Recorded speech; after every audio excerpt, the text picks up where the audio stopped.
We're live, fellas. YouTube, Facebook. So it's a don't go out there on YouTube. Don't go out there on Facebook. If you're not watching live and you watch back later, that's okay. By the way, this is the Don't Go Out There Horror Podcast. I am Mike Settle, Brian Hathaway, Dustin Franklin, Nico, all your familiar faces, well, voices at least. So we're doing a little bit new format. Any kind of new content that comes out, we like to do these live streams, just kind of quick hitters. You know, we did one for Spiral after me and Nico went and saw it. We've all seen Spiral since then. But now let's kind of shift gears. Last night, the Halloween Kills trailer premiered. First, a leak got out. So some people saw it with really crappy quality and grainy footage. And I hate that kind of stuff. Look, if you want to spoil stuff for yourself, that's no problem. But I don't think you should spoil it for people that aren't trying to see that. I think that's a really crappy move. You guys can give your opinion on that as well. But Universal Pictures and Blumhouse said, we're just going to go ahead and drop it now. Then might as well give the real footage and see how good it looks. And fellas, I got to be honest with you, just quick general thoughts here. I thought it looks awesome. Yeah. Nico, what about you? Yeah, look. Oh, I was gonna say, Mike, I can't share your post. It's it might not be public. That's Facebook. fine. I'll fix it in a second. Okay. What did I think? I love 2018. It's my favorite. Controversially, maybe. I love James G. Courtney. I thought he was complete badass, honestly. The movie looked awesome. I'm super excited to see it. And, I thought Spiral was just, it was okay. Conjuring, another one I was looking forward to was just, it was kind of disappointing. So I got really high hopes for Halloween Kills. And I think The Shape is going to live up to it. And I'm looking forward to joking on Laurie Strode a little bit again, because that's what I do best. She fumbled the bag again. Hey, go ahead, Dustin. Yeah, I thought the visuals in the trailer were phenomenal. I thought that it was an insanely violent trailer, and I love that. There's a lot of gore, so it makes you wonder what all happens in the movie that they left out, because there's some pretty great kills that we got to see there. The visual of him walking out of the burning house with the axe was awesome, but absolutely. Come on, man. He's inside the house that's on fire, and he's not even singed. Come on. Well, the mask is burned visually, the mask. And by the way, that's something we can kind of dive into, and I'll let Brian go. But the mask in the last mask shot they show towards the end is a great shot. And it ends up being basically what the poster is for this movie. And I thought it looked awesome. Oh, yeah. I love the mask. It's my favorite. Yeah. Yeah, and we just got done reviewing Rob Zombie's Halloween 2, and we said a lot of bad stuff about Rob Zombie's Halloween, but the mask was never one of the bad stuff we talked about, and that was one of the good things that I loved about 2018, and is how they wore it down, gave it some wear and tear. I loved it. I thought it's great. As far as the trailer is concerned, I think I spoke on this, the very first little teaser reaction thing that we did, but I did I read the spoilers after the teaser came out. It was pretty obvious that the spoilers were pretty right on. This one, I think, there were some parts that whenever I was reading this, the spoilers, I was like, oh, okay, yeah, that part, I remember reading that part. Okay, I remember reading about that part. Now, I won't talk about it, but I almost feel like that they're aware of those that are out now. And I think they've kind of, and Mike, I know you read them, but I think they kind of mislead you a little bit in this trailer with something with Laurie. So I think that's a red herring there. Or of all this time, maybe they went back and changed some stuff that was in the movie. So either way, I thought the trailer was great. I think this movie's going to be fantastic, and I'm very much so looking forward to it. We kind of were talking about this earlier, joking about Nick Castle or James G. Courtney, and to me, to me they're the same. I think that's a good thing. That's a great testament to James G. Courtney, because he wanted to make sure all his movements were exactly like Nick Castle's as much as possible from the first one. And so I think the fact that they both can play him in the movie for a little bit and you not tell the difference. Right. I think they're both 1-1 as far as Michael Myers, actors, I guess, if you want to do. I'm very much so looking forward to it. Right. Okay, I'll pose a question to you guys. Big complaint about the 2018 trailer when it came out was that it showed too much, especially the second one. Let's kind of go around the room here. Do you think the trailer showed too much? Let's start with Nico. I read some spoilers too, like Brian said, and basically what I saw in this trailer. But the thing is, like, I can't really answer this yet until I see the movie, if that makes any sense at all. Right. Because I feel like they showed a lot of just Michael killing the hell out of all these firefighters, which was badass. I love that. Yeah. And awesome. so I can't really answer that definitely yet because I feel like they might have left a decent amount out this time. I think they were. There's actually a bigger concern I have with something else, but I don't think they spoiled too much of the main stuff yet.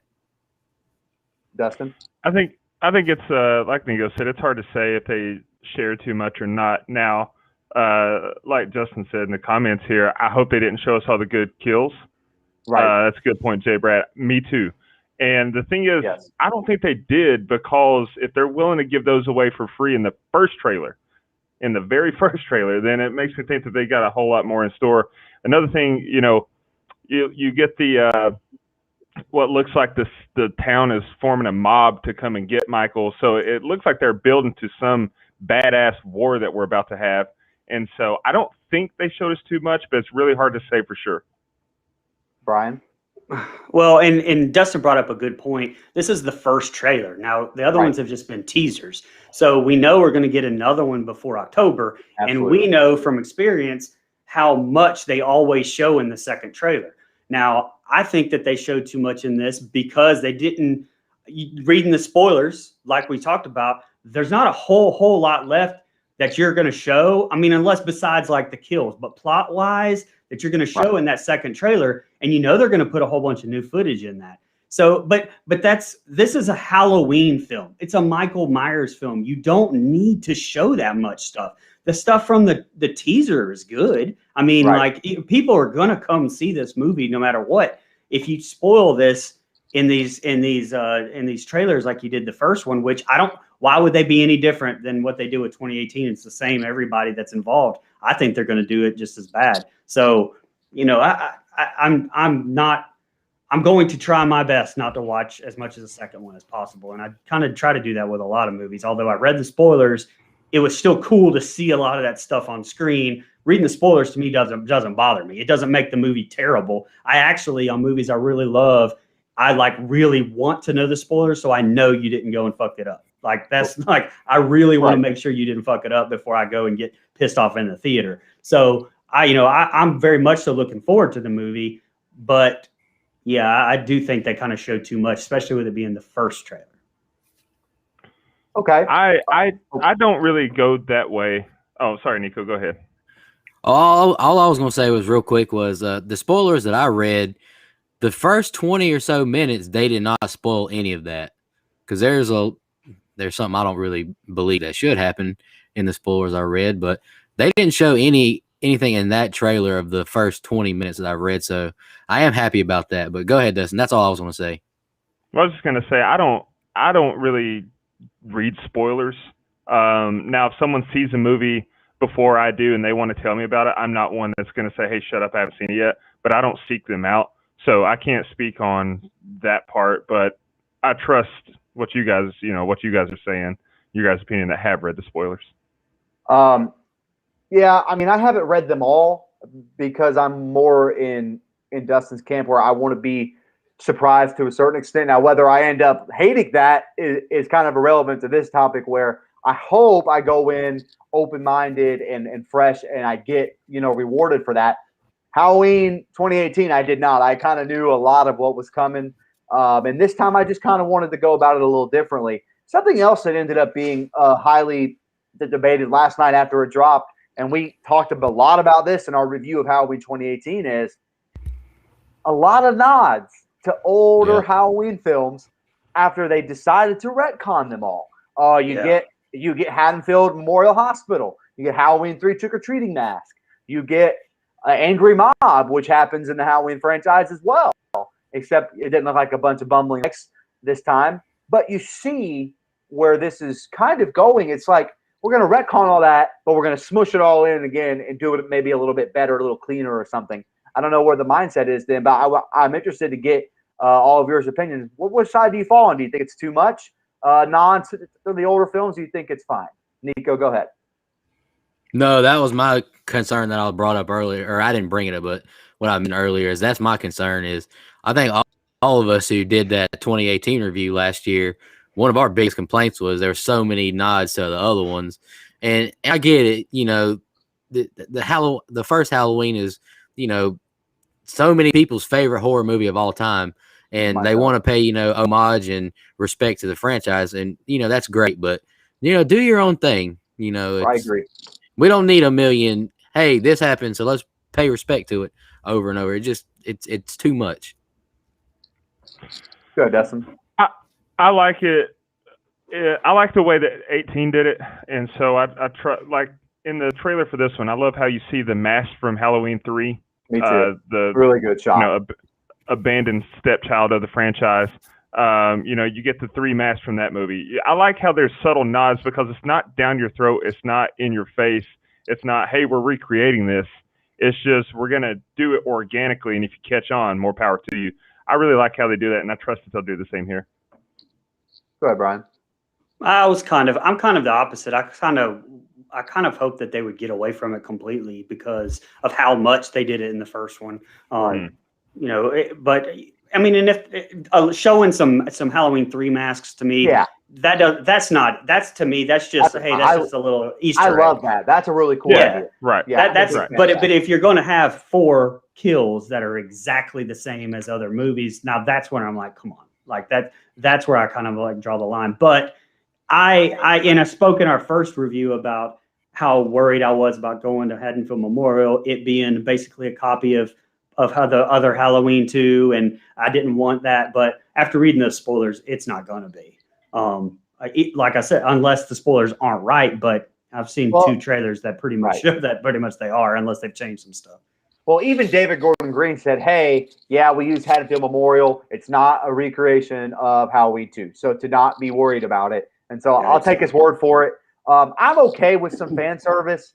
I like most of them in Halloween 2018, but you remember when we did that episode how I read them all off in a list? That was quite a bit. So I'm hoping they're still, kind of like Dustin said, it's subtle, some wink and nods, but we're not getting recreations of stuff. Like I'm okay with some good, tip of the cap, but I don't need a whole scene. I don't need Bob's Amazing Grace.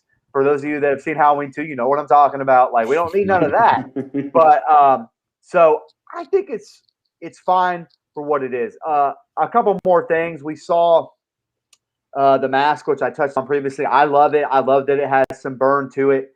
A lot of people were kind of mixed, which I don't quite understand because of the poster. I think that's such a cool shot of that poster. It's basically the Halloween 2018 poster, but with a burnt mask. So I'll throw it to you guys, really quick about the mask. What do you think about how the mask looks in this movie?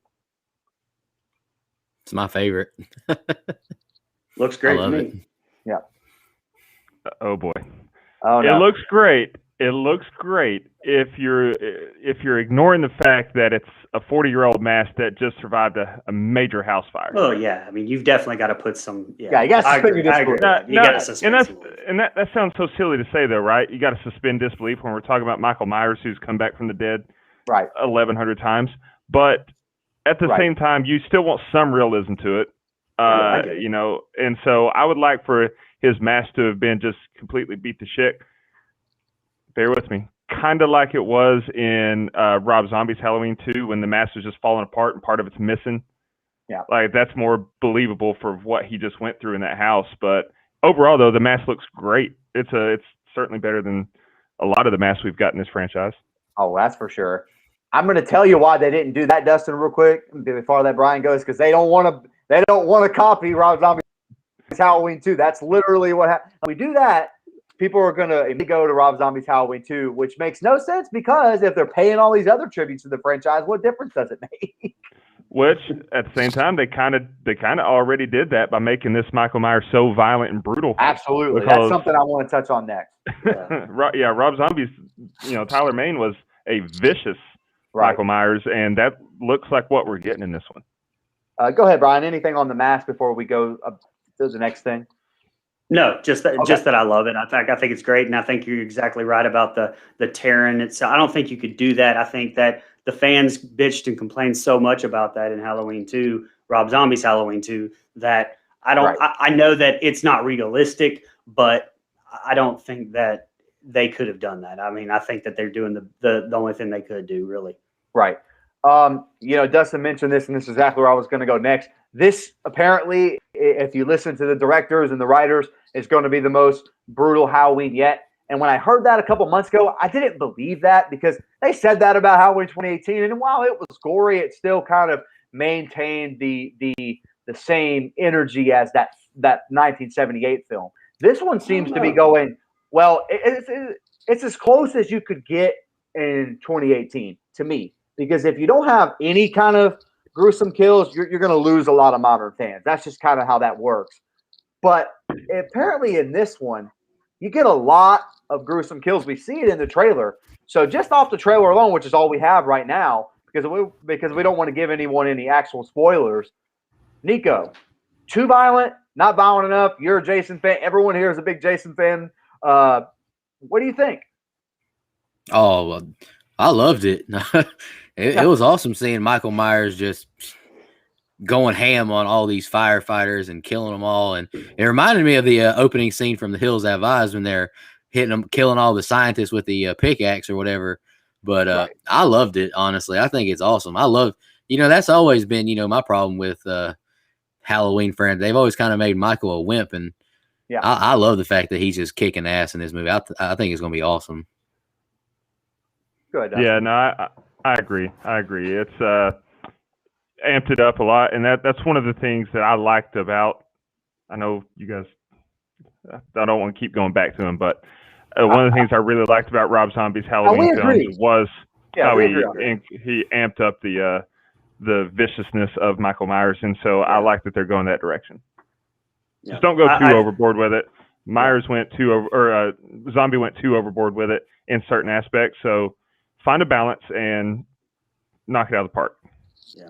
I mean, I love it. I think in 2018 that he was brutal. He was pretty damn brutal. Now he wasn't, absolutely. obviously he wasn't Tyler Mane brutal, but he was pretty damn brutal. And I love that. And I also think that that's one of the things that draws you to this version of Michael Myers, where it's like, obviously he's gotten a little bit more violent since the 78 one. But, my favorite kill in that last one in 2018 was where, she stabbed that dude, that girl through the neck with the CG, knife. I thought that was my favorite one. Now, I love that brutality. And I think that that's what draws you to, this James Hugh Courtney, version of him, even though, I mean, it's not really him, I guess, doing it, but the writing part of it, I love it. I love, I think it's great. That was my favorite part of the zombie movies, except for, like I said, that it was like Dustin said, it went a little bit overboard.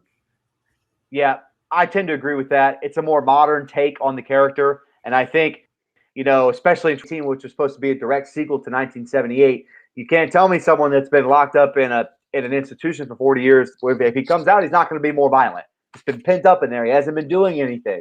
So I don't know. He like I said, he's pretty strong. He's been doing push-ups. Old man's been doing push-ups for 40 years. Hey, fair enough. But not only have you been pent up for 40 years, you get out, you get set on fire, you survive that, you're pretty pissed off. You'll be pretty upset.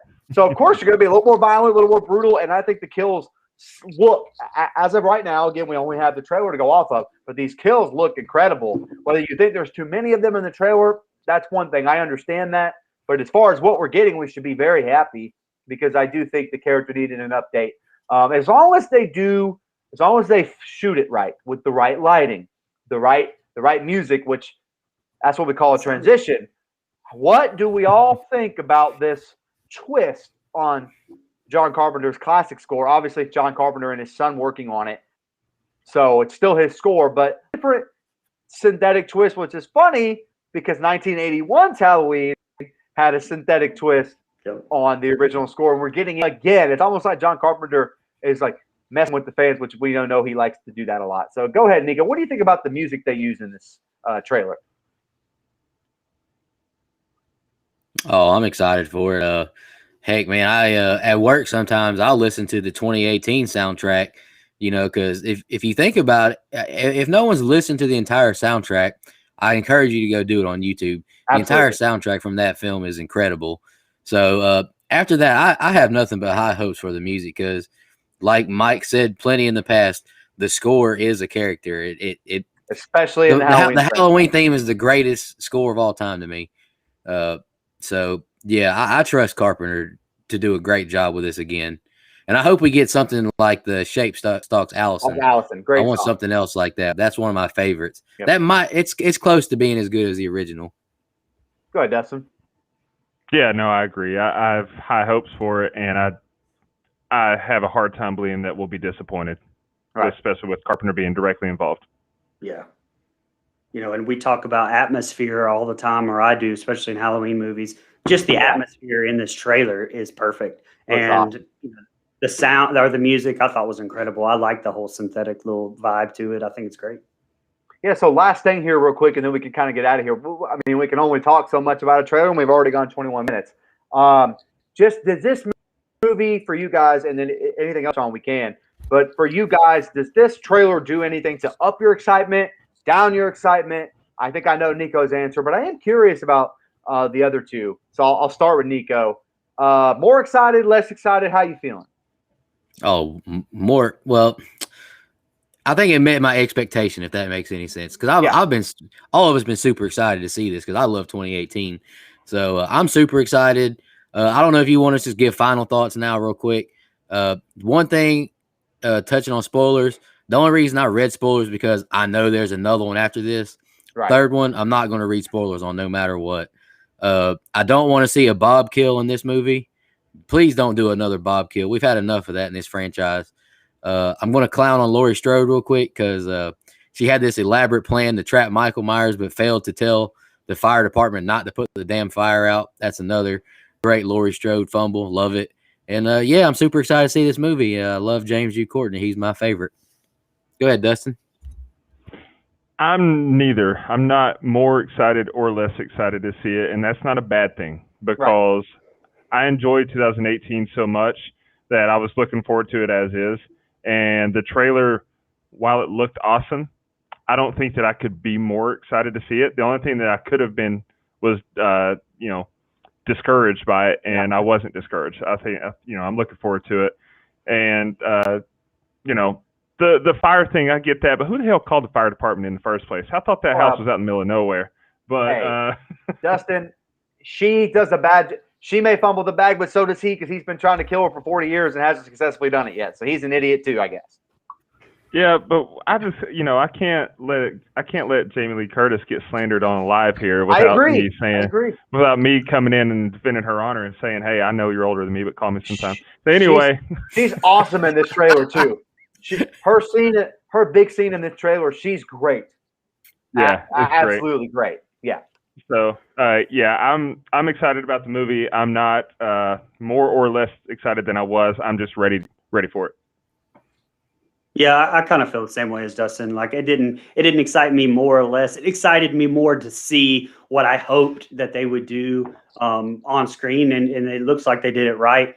To kind of touch on and not get into spoilers because I'm not going to get into what I've read at all. But I will say that for those of you that are worried about showing too many kills on there, trust me, this is going to be not only the most kills in a Halloween movie if everything pans out, it's going to be the most kills in a Halloween movie by a long shot. So there's no way that they can show all the kills on there. So I think they're going to have a hell of a time having that many that I read different kills. So I think there's just going to be a whole lot of stab. Sorry, Mike, but I mean, I think there's going to be a whole lot of stab. We'll see. Like I said, I can't get into it, but I do think that they are misleading you a little bit with some of the Laurie Strode stuff in this trailer. I'll just leave it at that. Well, as far as me, I'm honestly more excited, partially because I love 2018 so much. I'm weary about sequels, even though 2018 was a sequel. It was a soft reboot. Let's be honest here, but it was a good one. while a direct sequel, it also acted as a soft reboot, and I think they did a great job. So I was a little weary. I've read some stuff, but I haven't. I don't know exactly what's going to happen. I really don't, and I want to keep it that way. So I'm excited because it looks great. Whether the actual plot is great, script, whatever, I have no idea. But as far as the visuals in this movie, which I didn't expect any less because 2018 was so good, I expected the cinematography to be great. I expected the music to be great. And I expect the acting to be just as good as it was in the last one. I was not let down. So I'm more excited because of that. So that's kind of where I stand. Any final thoughts you guys want to get out before we get out of here? The only thing I will say is I will bet you money that the next trailer will focus more on what's her name? Jamie's or Laurie's daughter. Judy Greer. Judy Greer's character. And I think that it's going to focus a whole lot more on Tommy, on friend of the show, Anthony Michael Hall. Yep. So I think that they're going to try to like shift focus in the next trailer to that. And I bet you there's not a whole lot of Laurie Strode in the next trailer. Right. Anything else, fellas, before we get out of here? Good? I'm good. The only thing I want to say, last thing, was I really like the line that Jamie Lee Curtis said that the more he kills, what did they say? Like a man, he's flesh and blood. He couldn't, a flesh and blood person couldn't survive the fire. It's like the more he kills, like basically the stronger he gets or something. I think that's pretty cool. And shout out to Justin Brady and Jared Summers, the two homies. I appreciate y'all tuning in and commenting. By the way, it's the original intent of the character, so I'm glad they did that. Yeah, I'm glad you touched on that, because that is a really cool thing that I'm glad that they're finally going to touch on, is a little bit more of the supernatural aspect, because like I complained about that in 2018 because I was like, come on, this dude's 60 something years old. You're making it seem like he's just a human. But now I think that they're trying to kind of steer you towards, he's a little bit something more. And I'm glad they're doing that. I'm glad they're explaining that a little bit. Yeah. I always love that about the character. How you didn't know. Is he human? Obviously, but he toes that line. Is he human? You know, in the original, Dr. Loomis says, you know, inhumanly patient and all that stuff. So I kind of, you know, and he disappears, you know, after he falls off the balcony. So I kind of like, it's always towed that line in the original and in 1981. But after that, we kind of get like this more human-y Michael. And I like the fact that they're going to touch on the original intent of the character. Is he human? Is he something more? Is he something less? Like, I don't know. So I really like that as well. I'm glad you touched on that. Yep. I feel pretty good about this. All right. Well, fellas, if you don't have anything else, we've spent 28 minutes, which is almost exactly what we called in the pre-show, is how long this would be. So that worked out perfect. If you guys want to know, I can't do my 9 times tables, by the way. So I'll let everybody know that. All right. So Shan, what's up? Hey, what's up, Shan? Hey, thanks everyone that did watch. If you're watching this after the fact, we really appreciate that. We're on YouTube. This video will be on Facebook, and as soon as we can, we'll get it out to our regular pod streams as well. I'm Mike Settle, Brian Hathaway, Dustin Franklin, Nico Chen. We'll see you next time on Don't Go Out There.